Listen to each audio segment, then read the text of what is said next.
Hi, it's Ricky from Fermenculture. Today we're going to make some Tsukemono. Our company makes a whole lot of fermented foods from all around the world. We're basically a fermented food company. We only do fermented foods. And we do a curtido from Central America. We do cabbage, kimchi, we do krauts, we do radishes, we do pickles. But I found some good cabbages down at the market and I haven't made any Tsukemono for a little while. While kimchi is very much a traditional recipe, Japanese Tsukemono is generally basically a pickle that you have with your meal, and it's served with your meal, and of course all fermented foods help digestion and they taste great and they add some culture to your meal. Then I'm going to turn these. Then what we like to do is we like to wash everything down with a good coat of vinegar. That way it's clean, it doesn't have any competing organisms stopping our good bacteria from colonizing the whole food mass and preventing other spoiling pathogenic organisms to get in.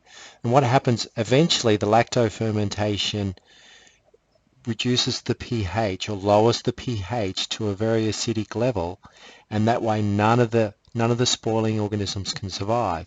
And this happens at around 4.6, where nothing really else can survive, and then they produce more acids and the fermentation becomes more stable further. Did you find something?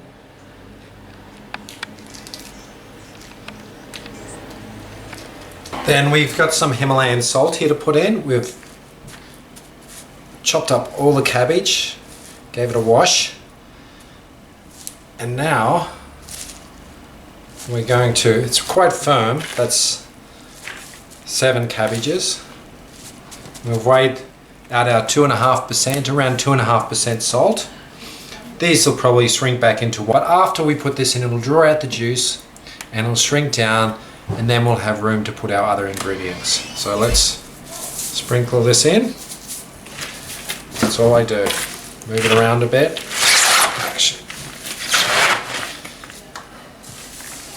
I ended up moving around this that much in the end that if it's not all even now, by the time I finished it is. Dig a hole, sprinkle some more.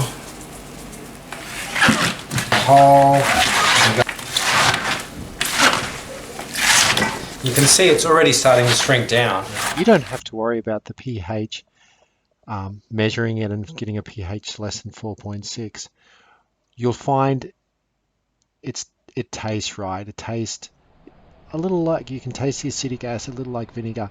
And here we are here, we're adding some starter culture. This is a previous batch. This will help it get started.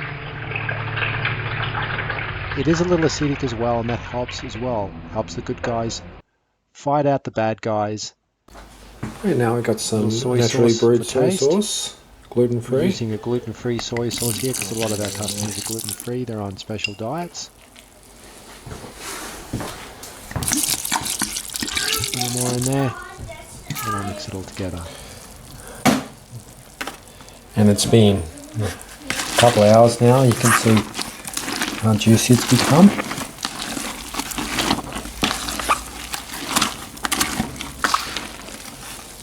So that's nice. And I could even easily mix these together, which I think I will do now. And then I'll pop a lid on it and clean these edges up with some vinegar.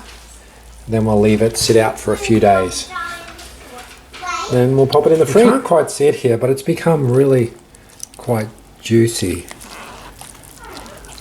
since I made it a couple of hours ago.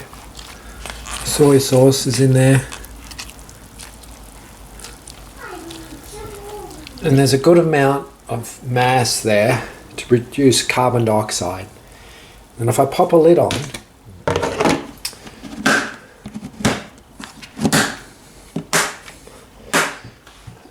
carbon dioxide can build up and then we can let it out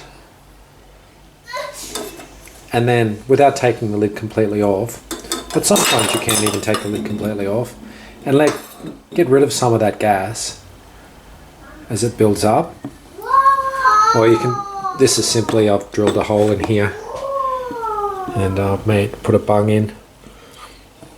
This is like a beer fermenter, I guess, and I'll put some vinegar in here, put the lid on, and then that can let the gas out another way. That's a one-way valve to keep the oxygen out, and lets the carbon dioxide build up, which makes a sort of protective coating in there for everything. It's less likely to get mold or anything like that if it's got that carbon dioxide bath. And let's put that on, and we'll leave that for a few days before we pop it in the fridge. We'll give it a test to make sure it's fermented. It should taste fermented, and I'll actually give it a pH test, which we'll show you in another video. But that's pretty well it. Then it's, after a few days in the fridge, it's ready to go into jars, and it's all done.